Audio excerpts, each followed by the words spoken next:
Shalom, shalom, shalom, shalom, peuple de Dieu, soyez bénis, vraiment merci, merci de votre fidélité, de tous ceux qui se sont abonnés sur notre plateforme, votre chaîne Concept Touch TV, que le Seigneur vous bénisse. N'hésitez pas à continuer à partager et surtout à liker nos vidéos pour recevoir toutes sortes de notifications concernant l'actualité, non seulement du Congo, mais de partout et d'ailleurs. Que le Seigneur vous bénisse. Je remercie toutes ces personnes qui nous ont encouragés par vos commentaires. Vraiment que Dieu vous bénisse. Nous sommes là dans notre troisième point sur le thème des 4 vérités à retenir pour pouvoir avancer, réussir dans la vie avec le Seigneur, avec notre Dieu. Non pas seulement dans la vie spirituelle, mais aussi dans la vie physique, dans la vie au quotidien. Nous devons mettre en pratique tous ces conseils et vous verrez la main de l'Éternel sera avec vous. Je nous ai parlé déjà de ces deux premières vérités, de ces deux premiers points, éléments. La première était la notion du travail. La seconde était de savoir comment tenir sa bouche ou sa langue en bride, brider son langage pour éviter d'être un obstacle ou une occasion de chute pour nos frères et nos sœurs et pour que l'ennemi n'ait pas l'emprise sur toi parce que ta parole, ta bouche a une grande efficacité. Voilà, nous abordons notre troisième point. Ce point, je l'ai intitulé les fréquentations. Voilà, c'est un thème, un point très important auquel nous devons faire attention. Et vraiment, Dieu nous encourage à regarder tout autour de nous, parmi nos amis, parmi nos connaissances, de faire réellement le tri. Pourquoi je nous parle de fréquentation? Notre relation amicale tout autour de nos amis, de nos voisins, de nos collègues. Bien aimés, vous savez, dans la vie, nous sommes appelés à faire des rencontres euh, dans notre chemin de tous les jours, des personnes auxquelles nous tissons de relations, nous tissons de liens, que ce soit amical ou professionnel. Nous avons ces personnes qui peuvent être, n'est-ce pas, des influences sur nos vies, qui peuvent nous influencer dans nos décisions, qui peuvent nous influencer dans notre marche et dans le projet que l'Éternel a destiné pour toi. Ces bien-aimés, ces frères, ces sœurs peuvent être des occasions d'obstacles, de freinage ou d'empêchement à l'accomplissement de ta vie. Et ça peut être même des personnes qui vont te bloquer, qui vont t'empêcher d'aller plus loin. Amen, amen. Si nous lisons dans la Bible, nous allons comprendre. La Bible dit dans le livre de Proverbes, en son chapitre 13, le 20e verset, si vous voulez bien lire avec moi, la Bible dit ceci. Celui qui fréquente les sages devient sage, mais celui qui se plaît avec les insensés s'en trouve mal. Ça veut dire quoi? Plus tu vas fréquenter des personnalités, des personnes autour de toi qui ont l'intention, l'ambition d'évoluer, d'aller avancer, c'est-à-dire ceux dont la Bible surnomme des sages, un jour ou l'autre, toi aussi, tu deviendras sage. Mais au contraire, si autour de toi, il n'y a que des insensés, il y a ces personnes qui n'ont pas d'ambition, ces personnes qui n'ont pas d'espérance, c'est dont la vie a anéanti tout espoir. Et quand tu te mets au milieu d'eux, à fur et à mesure, toi aussi, tu vas perdre cette ambition, tu vas perdre cet espoir. C'est pourquoi je nous dis ceci. Faisons attention à nos fréquentations, faisons attention à nos relations, faisons attention à nos amis. Tu dois le savoir, tous tes amis, bien-aimés, ce ne sont pas tous ces personnes-là qui veulent ton bonheur. Ce n'est pas ceux qui te cajolent, qui te louent, qui te disent de belles phrases. Ne pense pas que tous, un jour, souhaitent ton bonheur. Non. C'est vrai, parmi eux, il y a ceux-là qui sont vraiment d'un bon cœur, de bonne volonté, qui veulent te propulser. Mais il y a ceux-là qui sont là justement pour te freiner, pour te ralentir, pour t'empêcher d'aller plus loin. La Bible dit, c'est lui qui fréquente les sages. Bien aimé, je t'encourage à avoir tout autour de toi des personnes ambitieuses, des personnes qui ont de l'audace, qui savent et qui en veulent dans la vie. Cela va te permettre d'avancer et de réussir dans tes projets projets et dans tes ambitions. Entoure-toi des personnes qui peuvent t'aider à avancer dans la vie. Entoure-toi des personnes qui vont te pulser, t'exciter en vouloir plus. Combien, bien aimé, il y a parmi nous des vautours. Bien, je précise bien, oui, parmi nos amis, parmi nos connaissances, parmi nos collègues, nos voisins, il y a des vautours. Ceux qui attendent seulement ta chute, ceux qui attendent que tu te perds.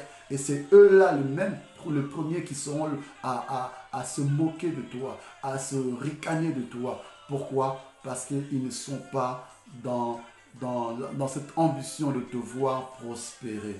Entourons-nous des personnes qui peuvent nous aider. Amen. À savoir discerner quelles sont ces personnes auxquelles nous pouvons nous associer. Ne t'associe pas à n'importe qui. Il est important. Je vais nous donner quelques exemples dans la Bible où des personnes qui ont pensé qu'ils avaient des amis autour de eux, mais en réalité c'était des faux frères, des faux sœurs. Ils se sont confiés en eux. Ils se sont donnés complètement, dévoués. En finalité, ils se sont rendus compte que c'est ces mêmes personnes qui les ont tendus des pièges. Faisons attention à notre entourage. Faisons attention à nos fréquentations. Trions, faisons le tri tout autour de nous. Il y a des personnes auxquelles tu vas t'attacher et c'est ces personnes-là même qui vont amener le ténèbre dans ta vie.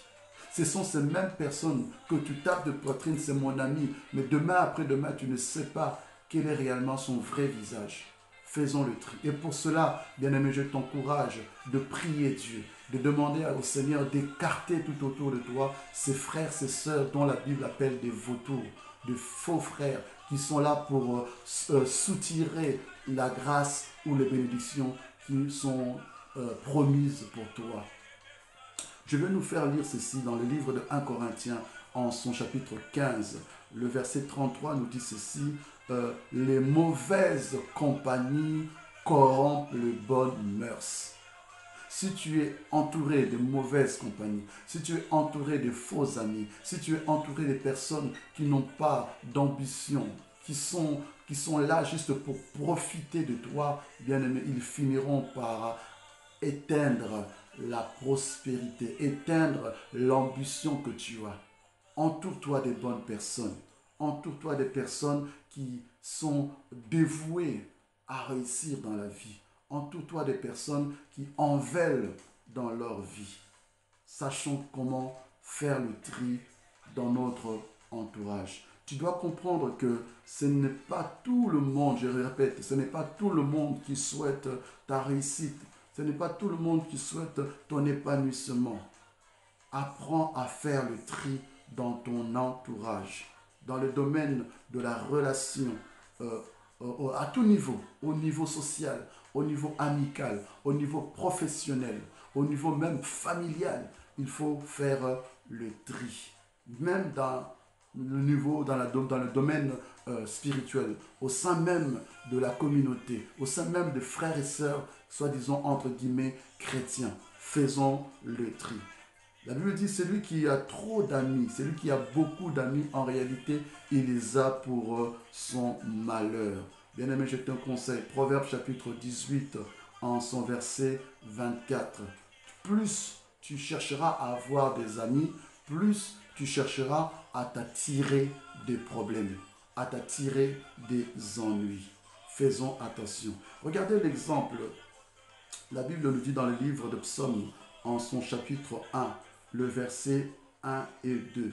C'est celui qui sait trier parmi ses connaissances ou son entourage et qui ne marche pas, selon le conseil du méchant. Celui-là réussira dans la vie.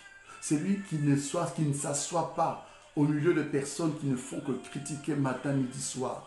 Celui qui n'a pas autour de ses amis des personnes qui sont querelleuses, des personnes qui sont médisantes, ces personnes-là qui donnent que de conseils de méchanceté. Bien-aimé, si tu t'écartes, si tu ne t'assois pas parmi ces frères, parmi ces faux sœurs, ces faux frères, tu auras le chemin libéré devant toi. Je t'en conjure, bien-aimé, faisons le tri autour de nous. cherchons à nous entourer des personnes fiables, des frères et sœurs qui ont de l'ambition, qui ont de l'espérance, qui savent ce qu'ils veulent dans la vie, ce qu'ils veulent dans la vie. Amen, amen. Bien-aimé, je dois aussi te dire ceci. Vous savez, Dieu a un projet pour toi. Dieu a planifié, nous dit Jérémie, verset 29, Dieu a planifié des projets merveilleux pour toi. Mais cependant, pendant tout le long de ton chemin, de ton pèlerinage, il y a des personnes qui vont se greffer. Parce que le diable sait, l'ennemi sait que Dieu t'a promis à quelque chose. Dieu a destiné des plans merveilleux. Et pour cela, l'ennemi aussi va infiltrer parmi tes amis, ses acolytes, ses agents, avec un but de pouvoir te détourner de ce projet-là. Pour un but de pouvoir t'écarter de la volonté de Dieu. Et si tu ne prends pas garde, si tu ne fais pas attention à qui tu t'associes, à qui tu fais cette relation, tu te lis d'amitié, bien aimé, tu peux te retrouver dans la gueule du loup toi-même, sans en être conscient. C'est pourquoi, bien aimé, je nous encourage à prier Dieu, demander au Seigneur, Père, écarte autour de moi tous ces faux frères, écarte autour de moi tous ces vautours qui en veulent à ma prospérité, qui peuvent m'empêcher d'avancer et d'atteindre l'objectif auquel tu as fixé dans ma vie. Amen. Bien-aimés, sachez également que lorsque Dieu t'appelle, il y a des personnes aussi auxquelles vont chercher à s'associer à toi, à faire chemin, route en chambre avec toi. Mais regardez l'exemple. Lorsque Dieu appelait Abraham, Dieu appelle Abraham, il lui dit quitte ta patrie, quitte ta maison, la maison de ton père, et va dans le pays où je veux te montrer. Abraham a très bien écouté la voix de Dieu. Abraham a pris ses clics et ses claques, il est parti. Il s'est en allé avec sa famille, son épouse, et avec lui, il a pris son neveu Lot. Arrivé à un niveau bien aimé, il faut savoir quand tu peux bien commencer une relation avec des amis. Mais tôt ou tard, c'est là le temps qui permettra de différencier quels sont les vrais amis que tu as. On dit quoi? On dit, n'est-ce pas dans les difficultés, dans la douleur, qu'on reconnaît ses vrais amis? Si tu as autour de toi des personnes qui sont là seulement quand tu es en bonne santé, quand tu es joyeux, quand tout te réussit, quand tu as l'argent, ils sont là. Mais une fois que tu as des difficultés, une fois que tu es attristé, tu es dans la douleur et ces amis ne sont pas là, bien aimé, réfléchis. Réfléchis. Parce que ces amis-là, peut-être, ils sont là juste pour un intérêt quelconque. Alors Abraham a pris son neveu, il est parti avec. Un certain temps, Lot avait des serviteurs, avait aussi des bergers. Et Abraham aussi avait des bergers et des serviteurs. Et il y a eu dispute entre eux. Il y a eu querellement entre ces serviteurs, ces bergers et ceux d'Abraham et de Lot. Alors, rien ne marchait. Abraham ne comprenait pas. Mais pourtant, Dieu m'a dit que il m'a fait la promesse, je veux réussir, je serai prospère, je veux avoir l'accomplissement de la promesse qu'il m'a faite.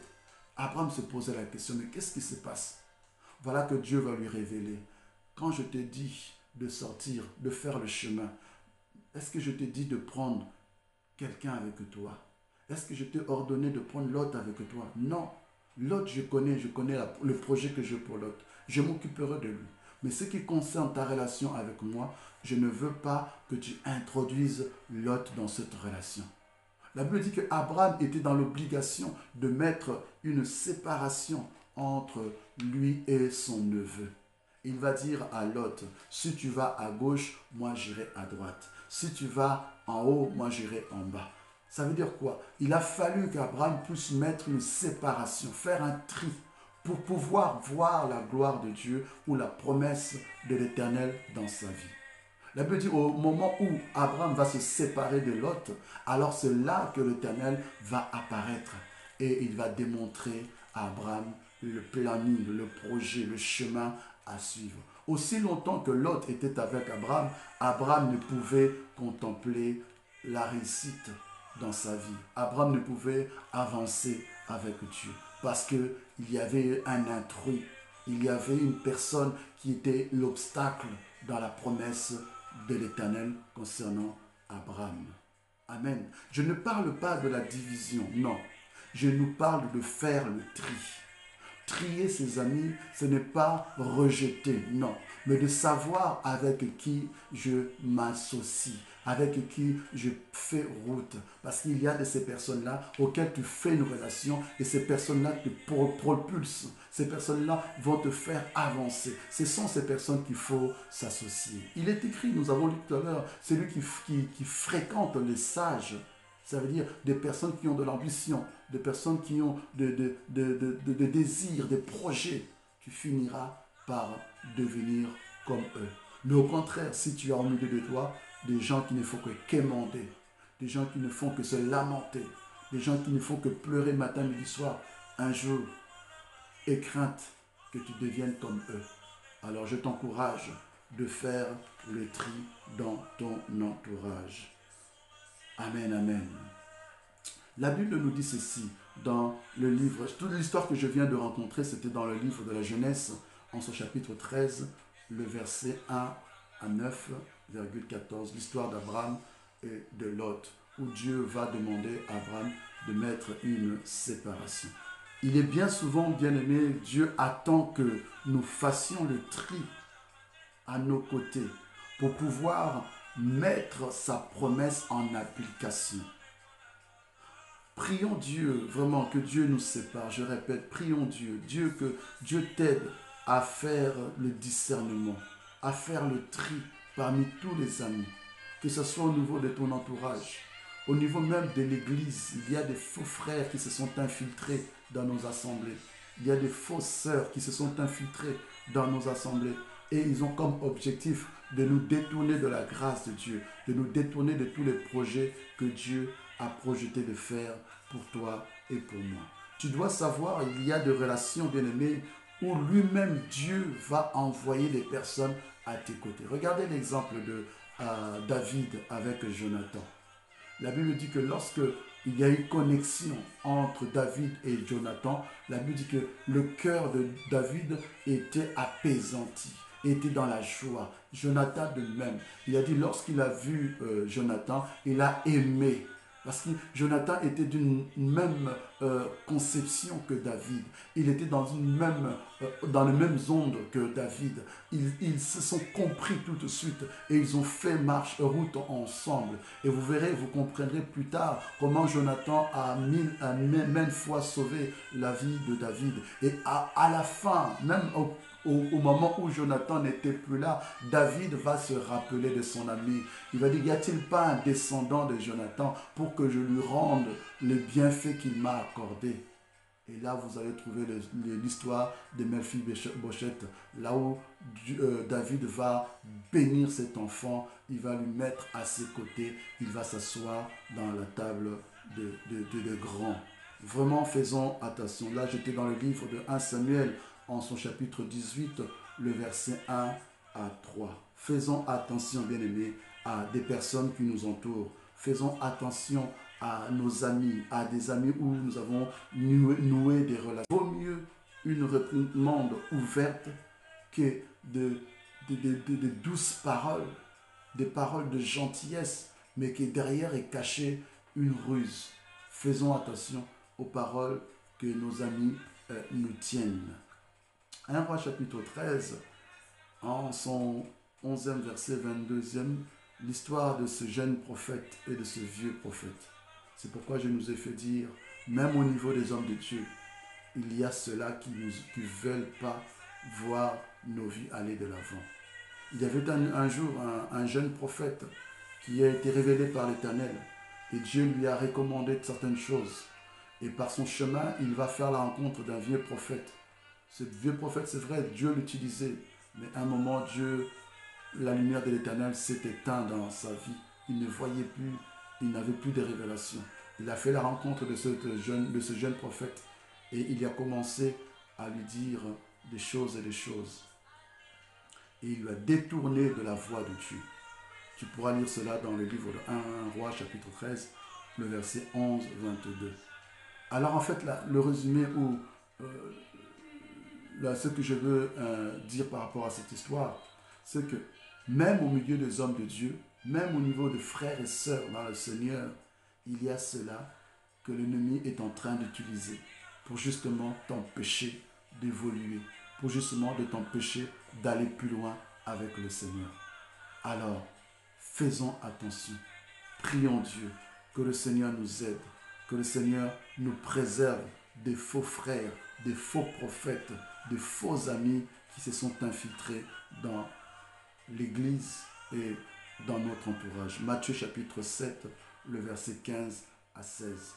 Il nous précise qu'il y a parmi nous de vautours, des personnes qui sont là, leur visage, ils te montrent qu'ils sont doux, qu'ils sont gentils. Ils se déguisent en agneau, mais à l'intérieur, ce sont des loups. Vous savez, n'avez-vous pas entendu que le diable lui-même se déguise en l'ange de lumière pour objectif de détourner les enfants de Dieu, ceux qui ont l'étoile qui brille dans leur vie, ceux qui ont la promesse sur eux. Faisons le tri, attention à nos fréquentations. 1 Jean pour terminer, en son 4e chapitre, le verset 1, nous dit encore, parmi nous, ce sont des infiltrés, se sont infiltrés des faux hommes de Dieu.